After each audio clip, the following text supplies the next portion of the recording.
Bien-aimés dans le Seigneur, Shalom. Aujourd'hui, j'aimerais exhorter sur un passage biblique qui se trouve dans le livre de Néhémie, au chapitre 4, à partir du verset 14. En fait, ce passage nous parle de Néhémie, un juif qui était en captivité et qui était rentré à Jérusalem pour pouvoir reconstruire les murs qui étaient par terre. Et donc, il était accompagné avec des gens qui avaient la même volonté que lui pour que Jérusalem soit rebâtie. Mais sauf qu'il va être confronté à un groupe de gens qui ne voulaient pas que Néhémie puisse rebâtir les murs de Jérusalem.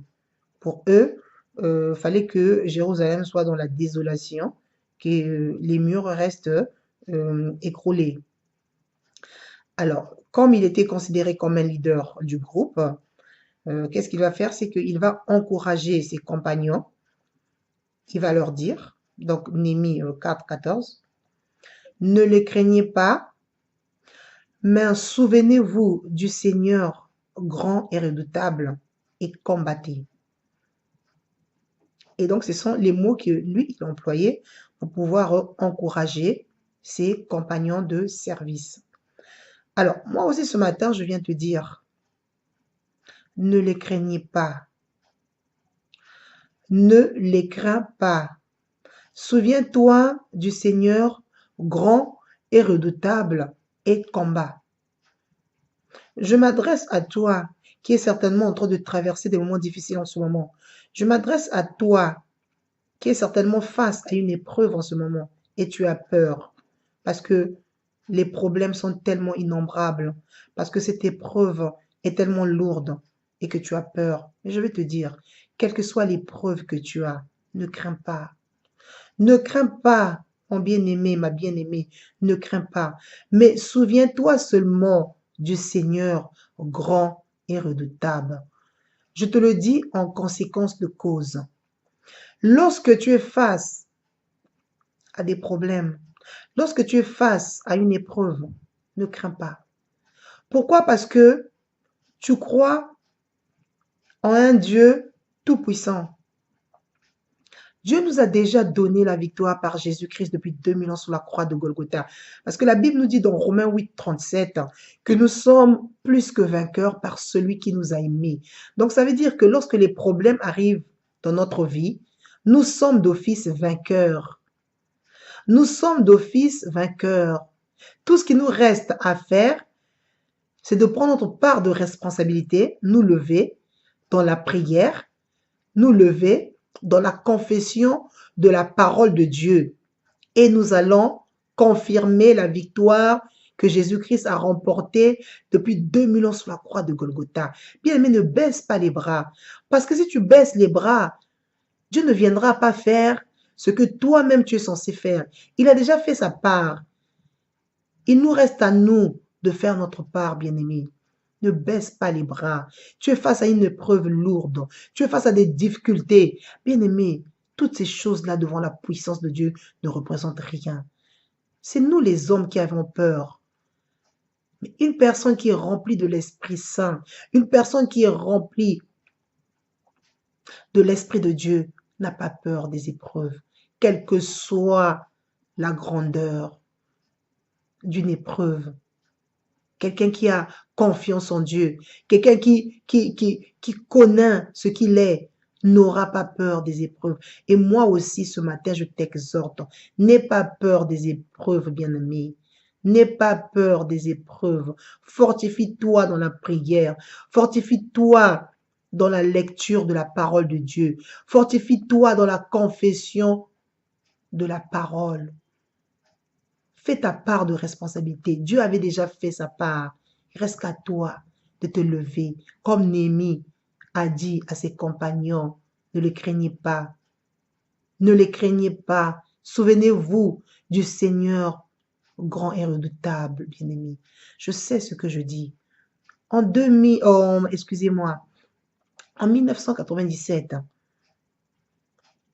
je venais à peine de connaître le Seigneur. Je n'étais même pas affermie dans la foi, bien-aimé. Je ne connaissais pas suffisamment Dieu. j'étais confrontée à une épreuve, à une difficulté. Quand je dis épreuve, difficulté, c'est vraiment une difficulté. Parce que j'étais attaquée par des esprits impurs, par des esprits démoniaques. Ils ont commencé à m'attaquer du matin jusqu'au soir. J'entendais des voix. C'est pour ça que, bien aimé, lorsqu'on entend des gens nous dire que telle personne est folle parce qu'elle entend des voix, elle a été internée dans un hôpital psychiatrique. En France, on les appelle les schizophrènes, les gens qui entendent des voix. Je veux vous dire aujourd'hui que ces personnes-là ne sont pas malades. Ces personnes-là sont attaquées par des esprits démoniaques. Et ce n'est pas à la médecine de guérir ces personnes. La médecine ne peut pas guérir ces personnes. C'est pour ça que ces personnes sont déclarées malades à vie. Pourquoi? Parce que les médicaments ne peuvent pas dominer sur les esprits impurs. Ce n'est pas le travail de la médecine. Non, pas du tout. La médecine s'occupe du corps humain. La médecine est capable de guérir un corps humain, mais pas l'esprit de l'homme. La médecine ne peut pas vous apporter une solution aux problèmes qui touchent votre esprit. Non, là c'est maintenant le domaine de Dieu. Là c'est maintenant le domaine de Dieu. On se trompe de cible. Ces personnes-là ont besoin d'une délivrance, ont besoin de la puissance de Dieu pour qu'elles soient délivrées. Mais malheureusement, comme les gens sont dans l'ignorance, la médecine, qu'est-ce qu'elle fait? C'est que elle essaie d'apporter, comment dirais-je, un semblant guérissant. Mais au fond, ce n'est pas de la guérison. La médecine aussi est consciente qu'elle est incapable de guérir ces personnes qu'on appelle des schizophrènes. Moi, si j'étais en Europe, à ce moment-là, on allait dire que je suis aussi schizophrène, puisque j'entendais des voix. Mais ces voix-là ne viennent pas pour vous rendre fou. Ils viennent un moment pour nuire à votre vie, pour vous détruire. Ils viennent pas seulement pour vous rendre fou, ils viennent pour vous détruire, pour gâcher votre vie. Et c'est ce à quoi j'étais confrontée. Ces esprits ont commencé à m'attaquer du matin jusqu'au soir. Moi, je me rappelle à l'époque, j'avais un bébé qui avait moins de 2 ans. Ces esprits commençaient à me parler, me disaient, tu vas mourir, tu vas voir, tu vas mourir. Quand ça a commencé, j'avais l'impression que voilà, c'était mes propres pensées. Mais au fond, c'était vraiment des esprits qui me parlaient. Et moi, qu'est-ce que j'ai fait à ce moment-là? Bien que j'étais bébé spirituel, je n'avais aucune expérience dans le combat spirituel. Je ne savais même pas ce que c'était. Je ne connaissais même pas, comment dirais-je, suffisamment Dieu. Donc, je me rappelle que j'avais une vieille Bible en version français courant. Et donc, j'ai pris ma Bible, je ne connaissais même pas beaucoup de versets, mais j'ai pris ma Bible et avec le peu de versets que je connaissais, je commençais à demander à Dieu, je commençais à confesser les versets bibliques, je commençais à les confesser, les confesser, les confesser. Les esprits aussi étaient là, n'arrêtaient pas de m'attaquer, me disaient, tu vas mourir, tu vas voir, tu vois, me disaient tout un, un tas de choses. Et moi, je n'arrêtais pas aussi de lire ma Bible. Et je me rappelle jusqu'à ce que ces esprits-là m'ont dit, tiens, tu vas voir, on va te paralyser les pieds. Là, c'était maintenant vers 14 heures. Ils ont commencé depuis le matin. Et vers 14 heures, je me rappelle que, parce que moi, je suis du Congo-Brazzaville, et dans mon pays, il y avait vraiment une guerre. Donc, on était parti se réfugier au village, dans le village natal de mes parents. Et donc, c'est là où j'étais attaquée.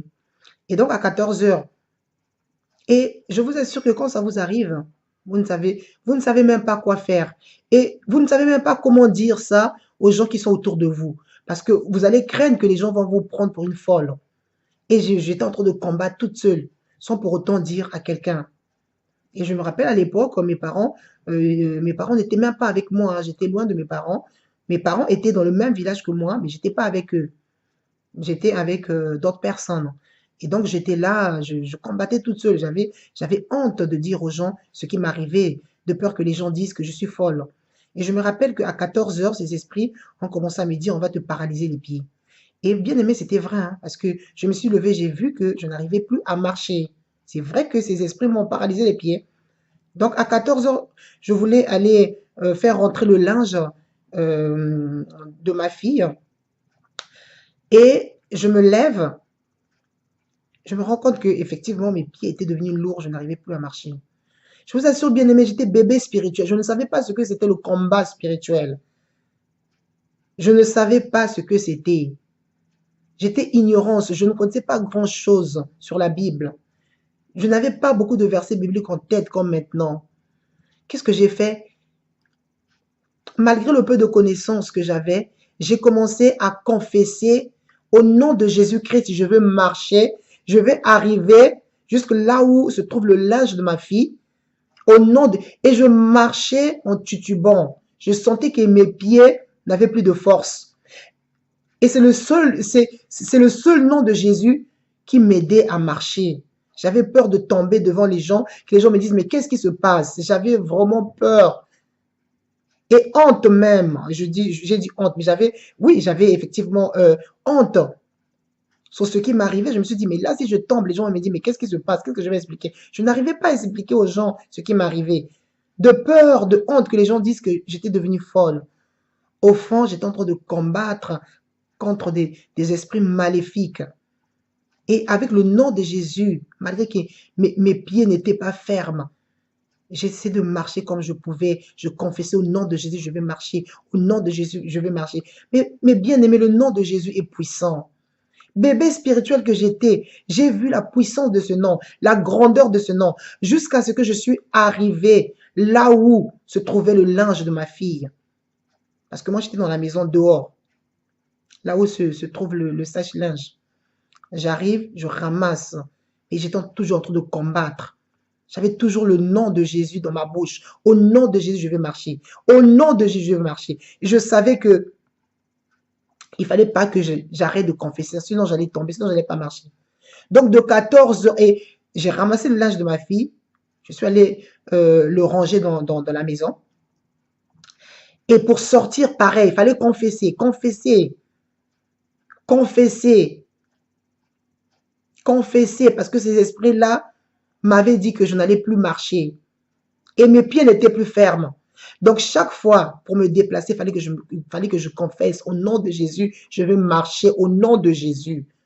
Je veux marcher. Vous savez, dans les années 97, le réveil commençait à peine à émerger. Et on ne connaissait pas grand-chose sur les réalités spirituelles. On ne connaissait pas grand-chose. On n'était pas encore suffisamment enseigné. Et qu'est-ce qui va se passer? C'est que maintenant, à l'heure du coucher, vous savez, au village, en Afrique, il fait très noir dehors. L'heure du coucher, pareil. Pour aller se coucher, il fallait que je confesse le nom de Jésus. Et quand je suis rentrée dans la maison pour sortir, pour aller me soulager, pareil, il fallait confesser le nom de Jésus parce que mes pieds n'étaient pas toujours fermes. Et pour eux, il fallait plus que je marche. Donc, ils étaient vraiment venus pour m'assommer. Ce jour-là, ils étaient sûrs que vraiment, ils allaient m'abattre. Mes pieds n'étaient pas fermes du tout. Et donc, à 20 heures, là, je suis sortie pour aller me soulager. Pareil, les pieds n'étaient pas fermes. Vous rendez compte, depuis 14 heures jusqu'à 20 heures, mes pieds n'étaient plus fermes. Les esprits maléfiques ont paralysé mes pieds, bien-aimés. Donc, je rentre me coucher, pareil. Et ces esprits-là ont commencé à me parler encore. Ils m'ont dit, tu ne vas pas dormir. Et c'est vrai, je n'arrivais pas à fermer les yeux. Ces esprits-là commençaient vraiment à me harceler, mais pas possible, un point pas possible. Ils m'ont dit, tu vas pas dormir, tu vas voir. Tu vas voir. Et vers 21 heures, et je n'arrivais pas à dormir, effectivement. Ma fille non plus commençait à hurler, donc j'étais là.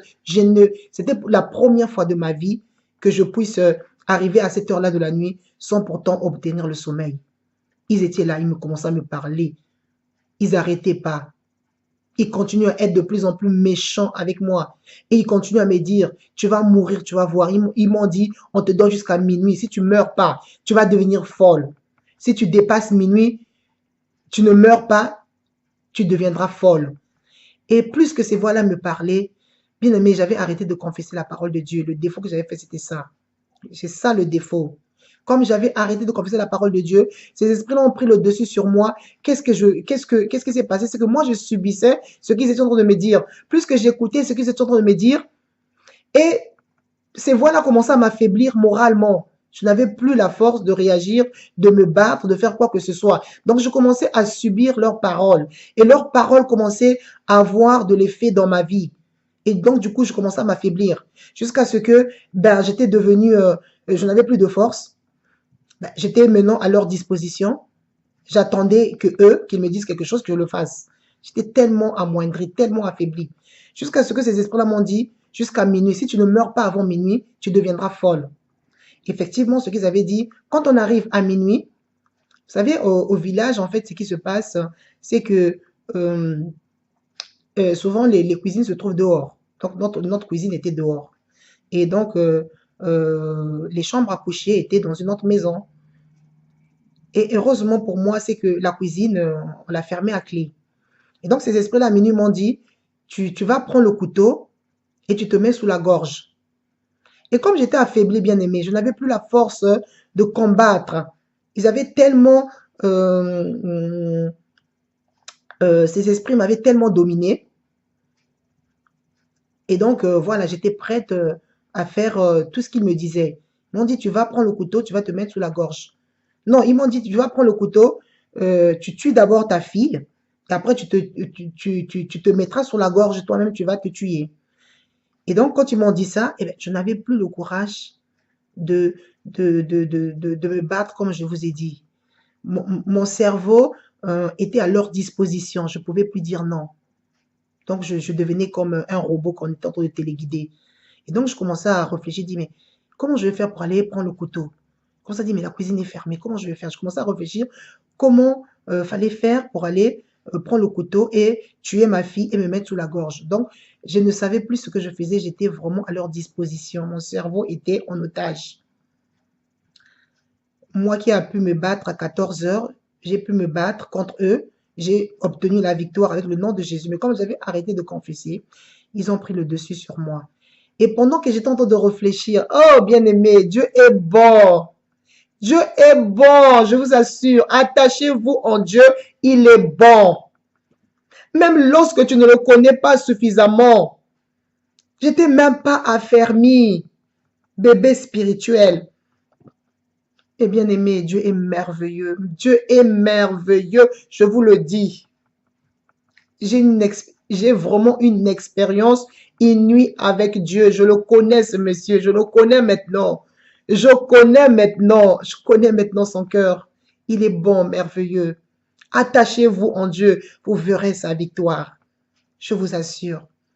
Et pendant que j'étais en train de réfléchir dans mon cœur, comment fallait-il faire pour aller prendre le couteau alors que la cuisine était fermée à clé et je ne savais même pas où se trouvait la clé.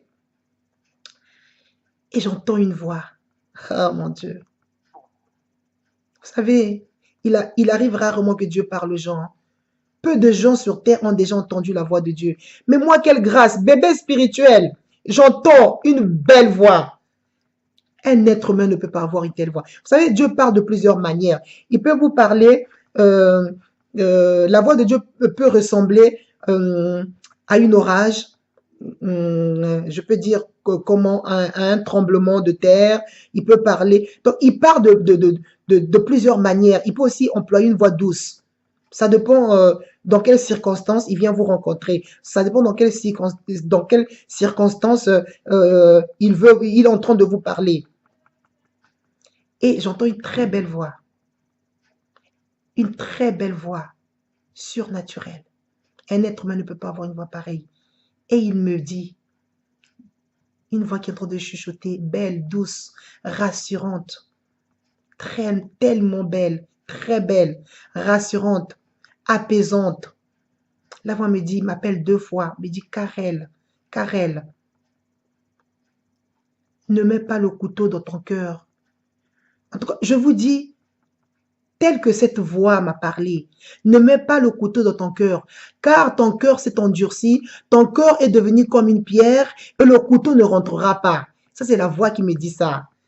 Effectivement, quand la voix m'a parlé, j'ai pris la main, j'ai mis sur mon cœur et cette voix a fait de telle sorte que quand j'ai mis ma main sur le cœur, j'ai vu comme si effectivement, je touchais mon cœur et j'ai vu comme si on avait tellement endurci, mon cœur était devenu effectivement comme une pierre. Et j'ai dit, mais oui, c'est vrai. Mais c'est vrai, mon cœur est devenu dur, le couteau ne pourra pas rentrer. Le couteau. Donc, quand j'ai touché mon cœur, toute cette partie, j'avais l'impression que cette partie c'était endurci, était devenue comme une pierre et que le couteau, j'ai dit, mais oui, j'ai dit, mais c'est vrai que mon cœur s'est endurci, mais c'est vrai que cette partie s'est endurcie. Même si je mets le couteau, ça ne rentrera pas. Et pareil, la même voix me dit, Karel, Karel, ne mets pas le couteau dans le cœur de ta fille. Le cœur de ta fille s'est endurci. Et j'ai touché pareil le cœur de ma fille, toute cette partie, et c'était aussi endurci, c'était devenu comme une pierre. Oh mon Dieu. Cette époque-là, comme je vous ai dit, j'étais bébé spirituel. Je ne savais pas que c'est Dieu qui me parlait. J'étais tellement dans un autre monde. Et ces esprits-là ont vu que Dieu avait intervenu. Qu'est-ce qu'ils ont fait? C'est qu'ils m'ont maintenant donné l'ordre de sortir de la maison et ils m'ont dit, tu vas dans la forêt. Non, ils m'ont même pas envoyé dans une forêt. Ils m'ont dit, ces esprits m'ont envoyé vers les eaux. Parce que je crois que là où j'habitais, il y avait, je crois, une rivière. Et ils m'ont dit, tu vas te noyer. C'est comme ça que les esprits m'ont dit. Et pareil encore, comme je vous ai dit, j'étais téléguidée. Hein, je n'avais plus aucune force de dire, de résister à eux. Et ces esprits-là m'ont entraîné dehors. Je me rappelle que en Afrique, là où j'étais, je dormais avec une grand-mère dans la chambre. Et la grand-mère, quand elle m'a entendu ouvrir la porte, à minuit, hein, à minuit avec ma fille, c'est sûr qu'elle aussi, on l'avait vraiment endormie, hein, spirituellement. Parce que elle me voit sortir avec ma fille dehors, elle me dit, tu vas où? Je lui dis, je vais faire pipi. Vous vous rendez compte, je ne savais même pas ce que je disais, même pas. J'avais perdu tout le contrôle. Mon cerveau était à leur disposition. Donc, quand ils m'ont intimé lors de sortir, eh bien, moi, je suis sortie comme ça. Je ne pouvais même pas demander. Mais vous savez, quand il vous habite, oh, le diable, il est méchant. C'est pour ça, attachez-vous. Attachez-vous en Dieu. Seul Dieu peut vous délivrer. Lorsque le diable veut vous assommer, lorsque le diable veut vous détruire, seul Dieu peut vous délivrer. Le médecin, le sorcier, le féticheur, personne ne peut vous délivrer. Seul Dieu. Seul Dieu. Lorsque vous êtes en train de vous battre, excusez-moi, dans votre cœur, dans votre esprit, vous êtes en train de vous battre contre des esprits qui sont méchants, contre des esprits méchants qui sont plus forts que vous. Seul Dieu peut vous délivrer. Même un sorcier ne peut pas le faire. Même pas un médecin. C'est pour ça qu'il est très important de rester fidèle à Dieu, de vous attacher à Dieu. Donc, quand ces esprits m'ont demandé de sortir, je suis sortie avec ma fille comme ça, parce que le but pour eux, c'était de me détruire, moi et ma fille, de me tuer. Et donc, la mamie, elle me dit, mais tu vas où? J'ai dit, non, je vais faire pipi. Donc, quand je suis partie, c'est eux qui étaient en train de me téléguider. Je ne savais même pas là où j'allais. Et comme effectivement, la rivière, je crois, dans le village où on était un peu loin, parce que eux, dans la maison, ils m'ont dit d'aller me noyer. Et moi, quand je suis sortie, je ne savais pas là où se trouvait effectivement la rivière. Donc, il y avait une forêt juste en face, de là où on habitait. Et qu'est-ce qu'ils ont fait? C'est qu'ils m'ont conduit dans cette forêt à minuit. Je ne savais même pas là où je partais. Et le réflexe est revenu dans la forêt, mes bien-aimés. Je commençais à hurler, crier, je dis, Seigneur, ne m'abandonne pas. Seigneur, ne m'abandonne pas. Et c'est ça quand tu vas me parler. Oh, tu sais, hein, le monde entier sait ce que tu as fait. Hein. Même ton nom est déjà sorti dans les journaux aux États-Unis. Mais qu'est-ce que le diable est menteur, comme on dit, c'est le père du mensonge. Il est capable de tout pour vous détruire. Et moi, là où j'étais, c'est comme si c'était aussi vrai, comme s'il était en train de me montrer sur un écran comment mon nom était sali aux États-Unis, comment il m'avait sali. Il m'a dit, ton nom est sorti aux États-Unis, dans les journaux aux États-Unis, tout le monde entier te connaît, donc tu ne peux plus sortir de cette forêt. Tu resteras là à vie, tu vas mourir. Non, ils m'ont dit, tu vas pas mourir, ils m'ont dit, tu resteras là à vie. Tu n'auras rien à manger, tu vas souffrir. Et c'est ça qu'on continue à me parler. Tu resteras ici à vie. Tu ne pourras plus jamais sortir. Parce que tout le monde sait ce que tu as fait. Qu'est-ce que j'avais fait? Je ne sais pas. Tout le monde sait ce que tu as fait. Ton nom est même sorti dans les journaux aux États-Unis. Tout le monde sait ce que tu as fait. Tu ne pourras plus jamais sortir d'ici. D'ailleurs, nous, on va te conduire loin. Tu vas te perdre. Et moi, je n'arrêtais pas de crier, Seigneur, ne m'abandonne pas. Et ce qui est bien, c'est que à aucun moment, j'ai abandonné ma fille. Vraiment, je la serrais toujours contre moi. Malgré que je ne savais plus quoi, je ne savais plus ce que je faisais. Mais à aucun moment, j'ai abandonné ma fille. Je l'ai serrée contre moi. Malgré que je n'étais plus moi-même. Ces esprits m'avaient tellement habité. Ben, ces esprits pouvaient aussi me pousser aussi, je ne sais pas moi, de jeter ma fille. dans une forêt où vous vous rendez compte en Afrique, une forêt, même en Europe, une forêt, il n'y a pas de lumière. À combien plus forte raison en Afrique où il n'y a pas des lampadaires, des lumières dehors. Et je n'arrêtais pas de hurler. Et Dieu, il est tellement bon. Dieu avait fait, parce que ces esprits-là voulaient que vraiment que je m'éloigne dans la forêt, que je me perds. Mais Dieu avait fait de telle sorte que vraiment, je suis pas allé loin, je tournais tout autour. Parce il y avait une voie, hein, il y avait une voie entre les maisons et la forêt. Et donc, l'Esprit de Dieu avait fait de telle sorte que je puisse pas m'éloigner de la forêt, mais que je tournais autour, je hurlais, Seigneur, aide-moi, délivre-moi, Seigneur, délivre. Je n'arrêtais pas de crier. Qu'est-ce qui va se passer en Afrique? Comme je vous ai dit, il y avait il y avait la guerre au village. Donc, et non, il y avait la guerre en ville, dans la capitale Brazzaville. Ce qui avait fait que, voilà, que les, tous les Brazzavillois, hein, qui étaient originaires de mon village, les jeunes, tous les jeunes, ben, ils étaient là. Donc, les jeunes avaient l'habitude de rentrer tard. Hein. Voilà, les jeunes allaient souvent faire la fête dans les bars du village. Et donc, pendant que j'étais en train de hurler comme ça avec ma fille aussi, je crois qu'elle hurlait. Et il y avait des jeunes qui passaient, hein, qui rentraient. Ils ont entendu la voix d'une femme hurler. Donc, pour eux, on était en train de violer une femme dans la forêt. C'était une forêt. Pendant qu'ils étaient en train de passer. Et ils sont rentrés, ils ont eu le courage. C'est pour ça que vraiment, l'homme africain, je te bénis. Parce que moi, je suis en Europe, je vois comment les gens sont capables d'apercevoir une personne qui est en train de mourir par terre et ne pas le secourir. D'ailleurs, il n'y a pas très longtemps, moi, j'ai vu une vidéo qu'on avait mis en ligne, hein, aux États-Unis où un petit garçon de moins de 10 ans, en hiver, qui n'avait même pas de manteau, rien qu'avec un t-shirt, dans la rue, en train de demander de l'argent aux gens, personne ne s'arrête. Personne ne s'arrête. J'ai pleuré quand j'ai vu cette vidéo. J'ai dit, mais l'être humain n'a pas de cœur. J'ai dit, ces personnes-là ne méritent même pas de vivre sur cette terre-là. Ils sont inhumains.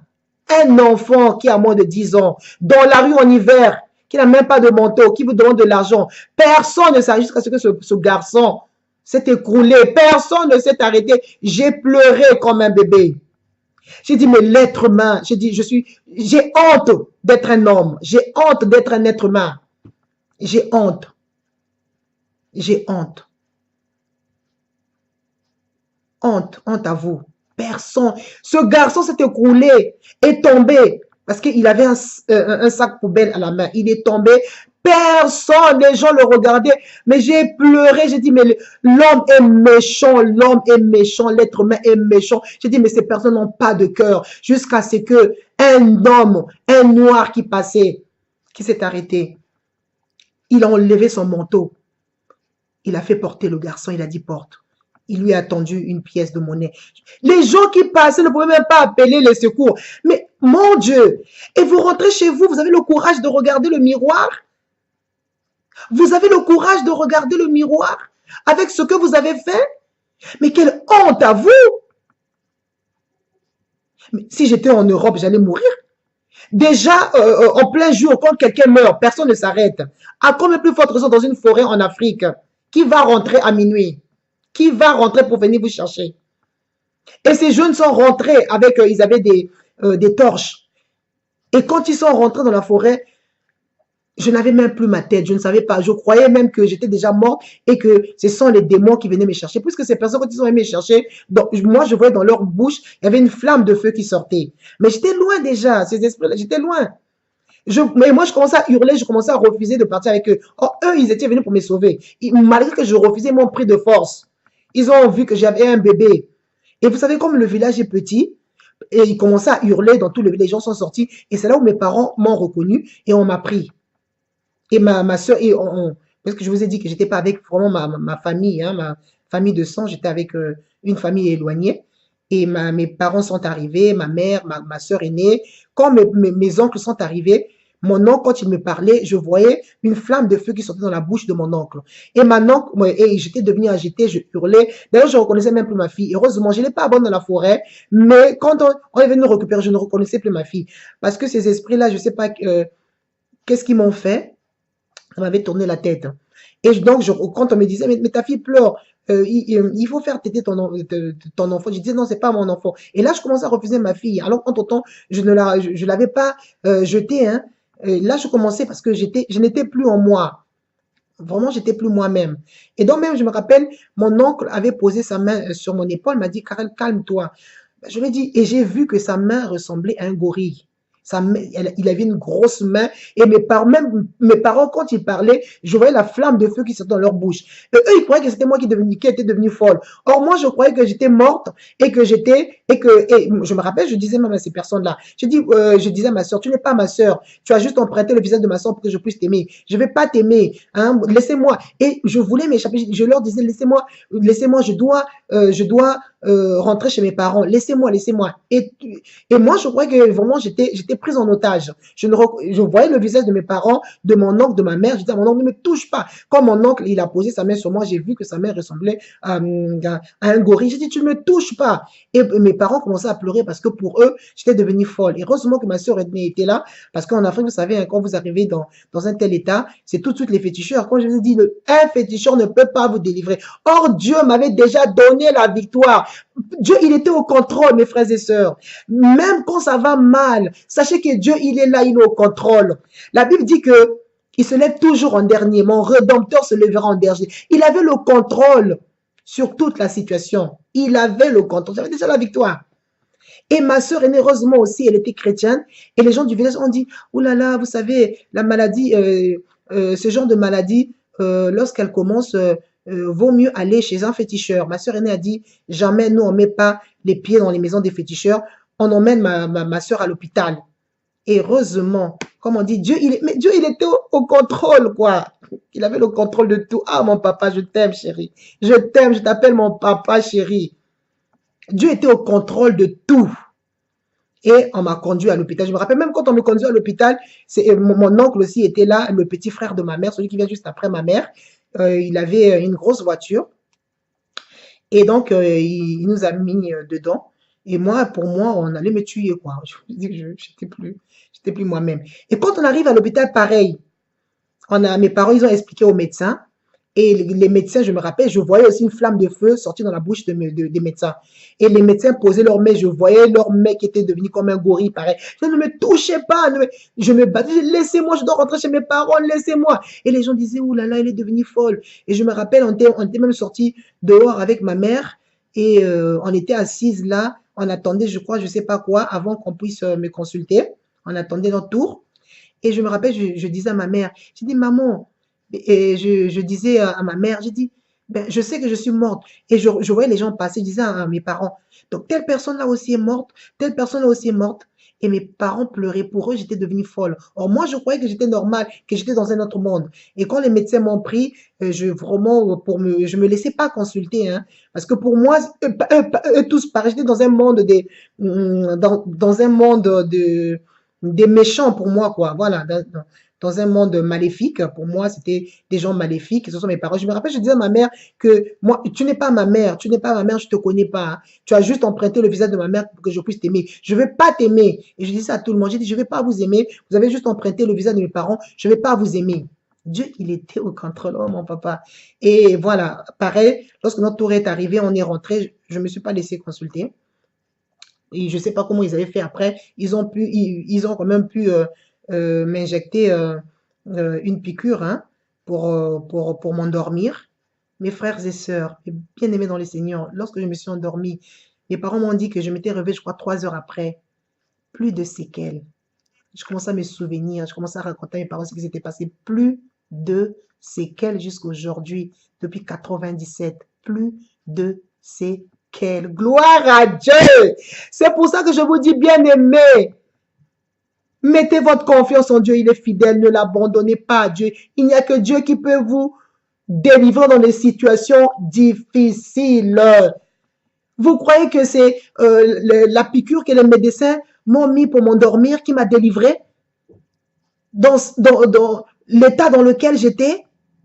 Oh, mon papa, je le connais. Quelle grâce, j'ai entendu la voix de mon père, il m'a délivré. Le diable était... Bien, mais c'était pas Dieu, mais moi je partais. Je partais. Ce genre d'attaque, vous allez vous en sortir. Je mourrai, je ne serai plus de ce monde. Je ne serai plus de ce monde. Quand Jésus-Christ est né, on a failli le tuer, pourtant il était à peine bébé. Mais pourquoi? Parce que le diable savait que c'était pas n'importe qui. Et Satan, il me persécute parce qu'il sait que je ne suis pas n'importe qui. Alléluia. Je n'étais pas encore chrétien affermi, mais il voulait me détruire. Il n'a pas voulu que je vive, que je puisse servir Dieu comme je le sers aujourd'hui, que je sois la servante de Dieu, que je sois la fille aimée de Dieu. Ça, il voulait pas. Il voulait me détruire avant pour que je ne puisse pas servir mon papa. Mais vous savez, lorsque Dieu vous a choisi, il va vous défendre jusqu'au bout. Il va vous défendre jusqu'au bout. Il va vous défendre. Comme il y a un verset dans la Bible qui dit, Alléluia, 1 Pierre 5, 10. Le Dieu de toute grâce qui vous appelle en Jésus à sa gloire éternelle, après que vous ayez souffert un peu de temps, alléluia, après que vous ayez souffert un peu de temps, vous perfectionnera lui-même, vous affermira, vous fortifiera et vous rendra inébranlable. Et c'est ce que Dieu est en train de faire dans ma vie. Alléluia. Il est en train de me perfectionner. Il est en train de m'affermir. Il est en train de me fortifier et de me rendre inébranlable. Dieu, il est fidèle. 1 Pierre 5, 10. Dieu est fidèle. Alléluia. Attachez-vous en Dieu. Attachez-vous en Dieu, il est fidèle, bien-aimé. Ne crains pas tes problèmes, ne crains pas tes difficultés, ne crains pas l'épreuve qui est face à toi, mais regarde cette épreuve en face et dis, je ne vais pas te craindre. Dis, tu n'es pas venu pour me détruire, mais tu es venu pour que je voie la gloire de Dieu. Dieu permet les épreuves dans nos vies pour que nous puissions voir sa gloire. Mais ce n'est pas pour nous détruire, n'aie pas peur. Les épreuves, c'est pour t'élever. Il y a des gens qui n'aiment pas les épreuves, qui refusent. Mais lorsque l'épreuve arrive dans ta vie, dis-toi, c'est un signe d'élévation. Cette épreuve arrive dans ma vie pour m'élever. N'aie pas peur, n'aie pas peur. L'épreuve arrive pour t'élever, mon frère, ma soeur. N'aie pas peur. Lorsque l'épreuve arrive dans ta vie, commence à danser. Mais il y a une chose que tu ne dois pas oublier, combat. Combat avec la confession de la parole. Combat dans la prière. Combat dans la lecture de la Bible. C'est ça qui va te donner la victoire. Ta victoire, elle est déjà là. Mais toi, tu dois te lever. Tu dois faire ta part. Tu dois faire ta part. Elle est déjà là à côté. Elle t'attend. Il y a une couronne qui t'attend. Quand tu vas te lever pour combattre, tu vas gagner. De toute façon, c'est toi. Toi, tu vas gagner. Tu es déjà plus que vainqueur d'office. Tu es déjà plus que vainqueur. Toi, tu te lèves seulement pour le mettre par terre. Toi, tu ne peux pas rester assis. Ta couronne est là à côté. Ton papa, il tient ta couronne. Et l'ennemi qui est en face de toi, puisque l'ennemi est debout. Toi, tu ne peux pas rester assis. Tu dois te lever pour le faire tomber lui. Et après, obtenir ta couronne. C'est ça ta part de responsabilité. Ta couronne est déjà à côté. Jésus-Christ avait déjà combattu pour toi depuis 2000 ans sur la croix de Golgotha. La Bible te dit dans Romains 8, 37 que tu es plus que vainqueur. Ta couronne est là, à côté. Toi, tout ce qui te reste à faire, c'est de te mettre debout. Lève-toi, parce que ton ennemi est face à toi, il est debout. Tu dois toi aussi t'élever pour le mettre lui par terre, lui donner des coups de poing. Tu lui donnes des coups de poing. Une fois, deux fois. Ton ennemi est par terre et tu vas auprès de ton papa, il te met la couronne sur la tête. La couronne des vainqueurs. C'est tout ce qui te reste à faire. Mais ne crains pas, je te dis ne crains pas. Rien n'est impossible à Dieu. Tout est possible à ceux qui croient, nous dit Marc 9, 23. Tout est possible à celui qui croit. Et courage à toi. Ne crains point, je te le répète encore. Ne pleure pas. Dieu n'aime pas des peureux. Ne pleure pas. Ne pleure pas parce que tu es plus que vainqueur. Tu as juste besoin d'ouvrir tes yeux. Tu as juste besoin de lire la parole de Dieu. Et de prendre connaissance sur toutes les promesses du Seigneur. Prends-les, mets les promesses de Dieu dans ton cœur.